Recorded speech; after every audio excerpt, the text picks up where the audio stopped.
Hi everybody, welcome back to the Local Matters office. My name is Brian and I'm a food educator here at Local Matters. Today we're going to be talking about how to chop garlic and how to make a simple vinaigrette. So to get right into it, we're going to start off with this head of garlic that we first need to break into individual cloves. So usually in the store you can buy these pre-peeled and then it's much easier to get to chopping. But if you buy the whole head or the individual cloves, your first step is going to be to pull apart each of those cloves and put them on your cutting board. Now this is something that I can sometimes like to do over the compost bin or over the trash can because you can see all the skin and all these little papery bits are starting to get all over my cutting board. So I'm going to set that aside for now, and then what I like to do next is to take the flat edge of my knife and just crush the garlic clove. We're gonna crush each one of these and you can hear it crackle or snap a little bit.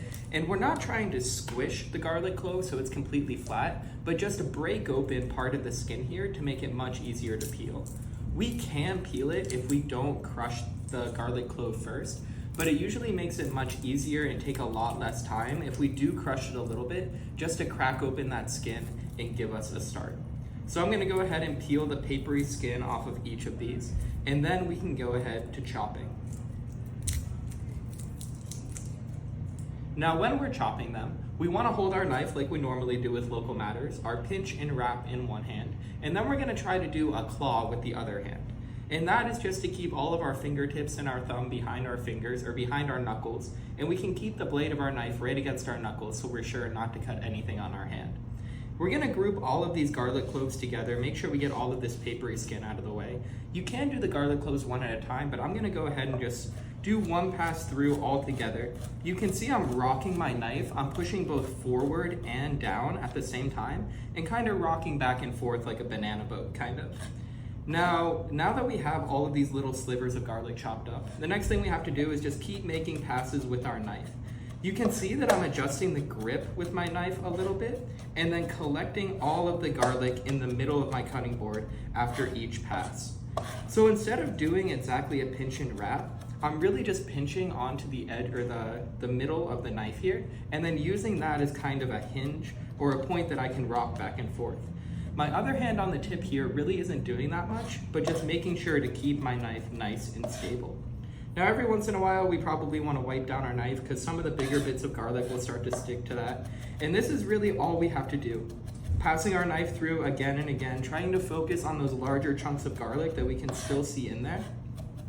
I am usually honestly not a huge fan of the cooking tools that you can find either on the TV or online. I'm thinking of things like a slap chop, but honestly, in this situation, a slap chop would be perfect.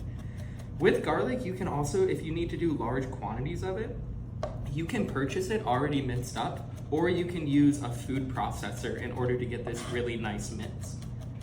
So now that our mince is pretty much as fine as I want it, I'm gonna again collect everything into the middle of my cutting board, wipe down my knife, and then we're gonna get started on our vinaigrette. So a basic vinaigrette only has two parts, oil and vinegar. It's really that simple, but there is a specific ratio that we normally like to do of these two ingredients. And then we'll show you how to make sure that everything comes together and we're not just having oil and vinegar mixed together. But basically, we need 1 part of vinegar to 3 parts of oil. So I'm going to add a 1/4 cup of my red wine vinegar. Again, you can use really any kind of vinegar. Try to pair this with the flavors of your dish or what the intended use is for the vinaigrette. So I have 1/4 cup of vinegar in here, and then I'm gonna add 3/4 cups of oil. Now you can adjust this recipe to fit your needs. You don't have to do a 1/4 cup and 3/4 of a cup. You could do 1 tablespoon and 3 tablespoons. You could do 1 cup and 3 cups. Just make sure that you're keeping that ratio pretty much the same, where you have 1 part of vinegar to 3 parts of oil. Now this right here is technically a vinaigrette. We have our oil and we have our vinegar, but you can see they don't really want to mix together that much. Now I'm gonna try to shake them up and see if we can get that oil and vinegar all mixed together. So we can see that as I shake it up, they do mix together at first, but if we leave it here long enough, or even right now, you can start to see that the oil and vinegar are starting to separate already. And this is because oil and vinegar really don't like to hang out with one another. Oil is a fat, whereas vinegar is a water-based solution. And what we need to do is create something called an emulsion if we want those two parts to continue sticking together and not separate like we saw in the beginning. And an emulsion is just a combination of two things that usually don't like to mix together. One example is a vinaigrette. Another example is fog, where we have tiny little droplets of water that are floating around in the air, but they're not completely mixing in or dissolving into the air.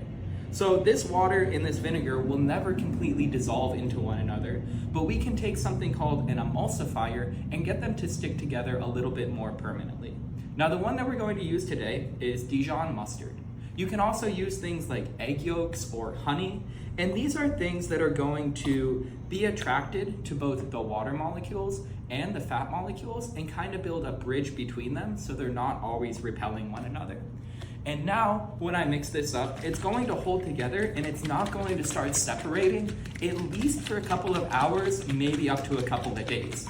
But just like when we buy our vinaigrette in the grocery store, if it does start to separate, all you have to do is mix it up again and it should be good to go.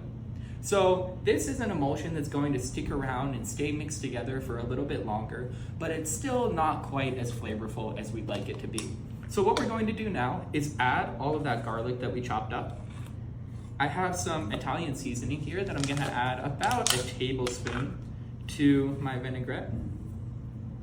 And then finally, just a pinch of salt to bring everything together. Now, I would encourage you to play with these ratios and figure out what flavors or what ratios you like the best. Try to use balsamic vinegar or rice vinegar, depending on what your dish is. And play around with how much vinegar to oil you're using, because if you like a much more acidic vinaigrette, then you're going to want to use more oil. If you want something that's a little bit more tame or not quite as zingy as a very vinegary vinaigrette, then you can add more of the oil. And then we're going to mix all of this together again, and then it'll be ready to go on a salad, as a marinade for a fish, or anything else you like to use it with. Thanks again for joining us here at the Local Matters office, and we hope to see you soon.